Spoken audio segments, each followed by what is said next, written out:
So the No Jumper star, Aunt Hefe, just got arrested for a murder in LA. Help! This is not a game. This is not cap. This is not clickbait. He just got arrested for murder.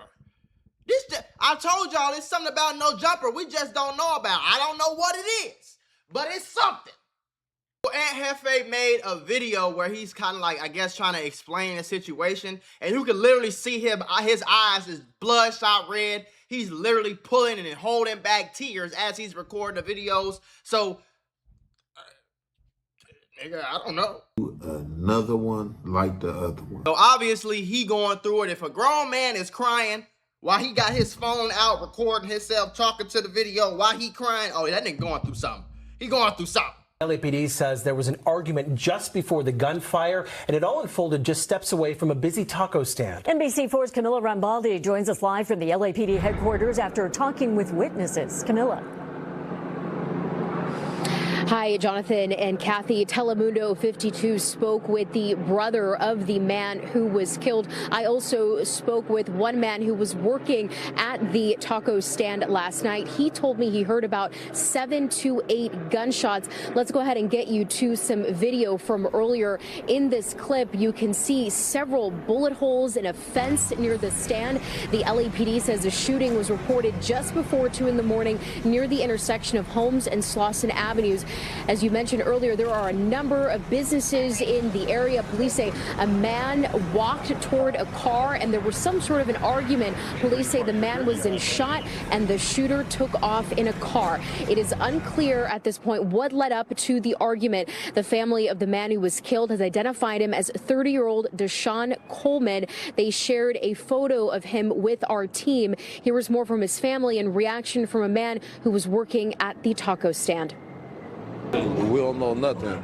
All we know, we need justice. He was a good person, a loving person. He took care of everybody. We hear some people yelling, like yelling bad words,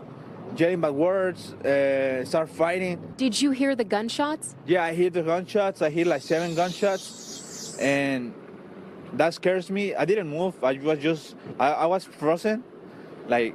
No, zero nerves. I didn't know what to do. I didn't know if to run or to stay.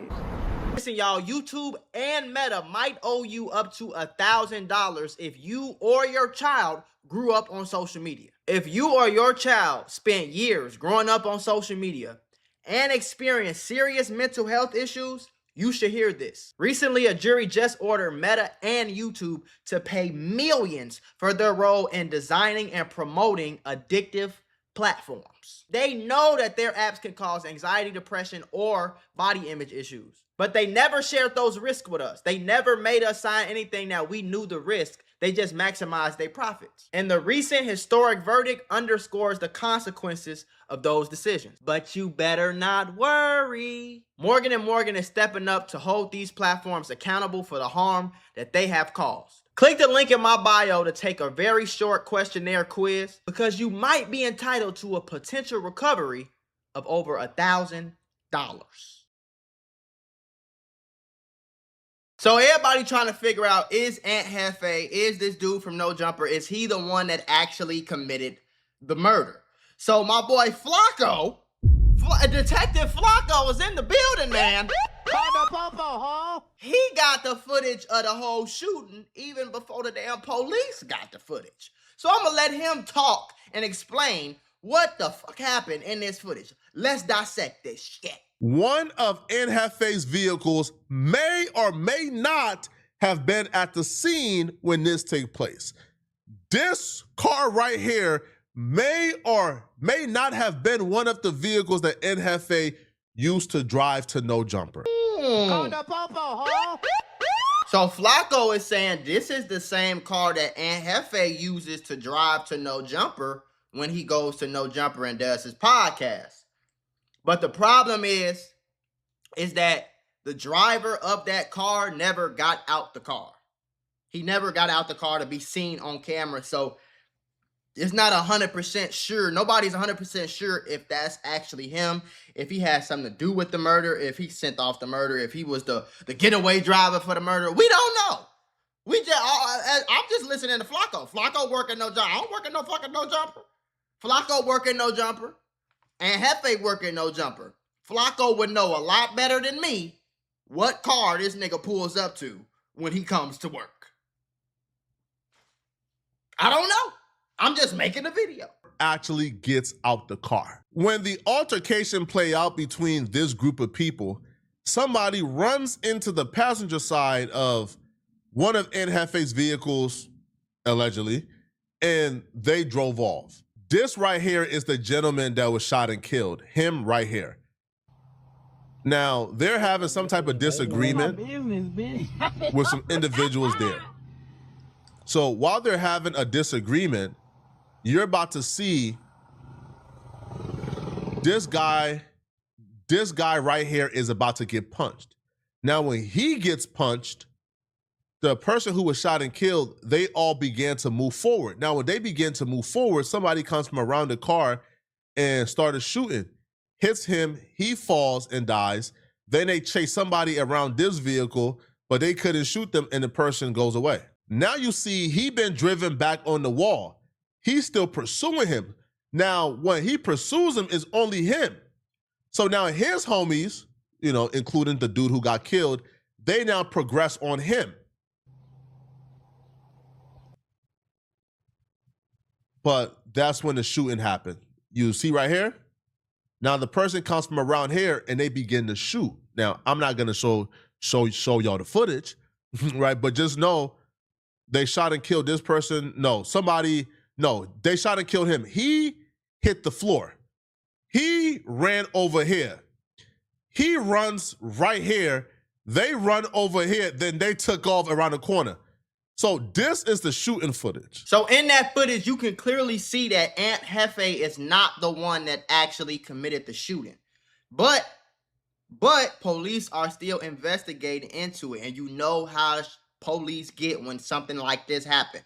When it's a murder, if you drove away, if you did anything, and you not going to get in the interrogation room and tell the police what happened, oh, your motherfucking ass going to jail too. Which is probably why he crying. He probably feel like his life damn near over with, because now it comes a point in every street dude's life where you got to make a decision. Are you going to continue down this street path, or is this the time where you split the road and you go ahead and take your ass over here somewhere? Because if you was there and they can prove that that's your car, and they know that you was the one driving and you was the getaway driver, and you don't go in there and tell the police who shot who was there, what happened, what he say when he got in the car. If you don't go in there and snitch, bro, you going down for accessory to murder after the fact. They can give you 20, 30 years. And Hefe don't look, you can tell the nigga ain't 17. 20 years might be the end of this nigga life. You see what I'm saying? Like, real deal. So, nigga, Aunt Hefe is probably going to get questioned for this. He's probably going to get locked up for this, but he didn't get locked up for this murder that y'all just saw. He got locked up for a conspiracy. He got locked up for another murder. He got locked up for a conspiracy to another murder that happened a few months ago, right? Remember, Aunt Hefe is a known gangbanger. I think he like a blood. I'm pretty sure he's like a blood or something like that in LA. He's a Crip. He's actually a Crip. I think he like one of them trade gangster Crips or something like that. So he got arrested, and it was a bunch of other Crips that got arrested for this murder. He was one of the people that got arrested for the murder. I think it was like yesterday or the day before. Y'all know these lame, corny gangbangers, and especially in LA, they got something called a DP, which I think is like a disciplinary punishment or some weird shit. I don't know. It's something, basically, it's a grown man getting beat up by other grown man for doing something against the rules in the gang. I know, right? But, yeah, so a DP happened, a disciplinary punishment happened within the Crips, right? The person who was getting beat up for breaking the rules, he got his ass whooped so bad, he died. Now, a DP supposed to be, you know, I'll punch you a few times, you know, like an ass whooping, like your daddy whooping your ass. You know what I'm saying? You came home late from school, nigga, come here. You feel me? It's supposed to be like that. This man ended up dying during that DP, which is obviously murder. The same gangsters that just gave him the DP, who's supposed to all be in the same gang, they ran in his car, ran his pockets, basically robbed him after he died, and got the fuck up out of there, right? The reason this dude, Aunt Hefe, got arrested is because Aunt Hefe was there as the murder / robbery was happening. Now, they say, apparently right now, he didn't have nothing to do with the disciplinary punishment. He wasn't one of the people that was punching on him or beating on the dude that died. He wasn't one of those people, but he was there. He was there, which, nigga, you there, you guilty. And police eyes, a lot of times, you feel me? So yeah, a lot of people think that he got arrested for the murder that happened at the taco stand. That was the first murder that we talked about that Flacco broke down the footage, right? A lot of people think he got arrested for that. He did not get arrested for that. He did not get arrested for that. He got arrested for the murder that happened at the DP. Now, there's a gang member in LA that's not really feeling and trying to let young Hefe really just get off the hook for that. So he really got smoke coming two ways. He got this smoke coming from the police for the first murder, but he also gonna have some smoke coming from the streets for this second murder that happened at the taco stand. So obviously, them gangster niggas is still blaming Aunt Hefe some way, somehow, some way. They still blaming him for the murder, even though you could clearly see that he ain't get out the car. You know, we didn't see Aunt Hefe in that footage that Flacco broke down, but he was there. You know what I'm saying? And you know how gangbangers do. They don't really need no reason to come after you, bro. They'll come after you from some shit your grandma did 25 years ago and be like, well, your grandma robbed me. I got out of jail. I'm finna kill you. They did. You feel me? So he might have just been at the wrong place, the wrong time with the wrong people. You know what I'm saying? But yeah, that's what's going on with the No Jumper host, man. He got arrested for a murder that they say he was there and present with. So even the same thing I said earlier, it still holds. Either you gonna go in there and tell them police what they need to know, or shit, you gonna get your ass locked up for the same murder. Now, me personally, nigga, you need to snitch. Go ahead, tell them people what the fuck they want to know real quick so you can get the fuck up out of there and go ahead about your business. That's what I would do. I ain't keeping it real with no niggas saying I'm going in here doing no more for 10, 15, 20 years. Not this nigga here. Y'all is crazy.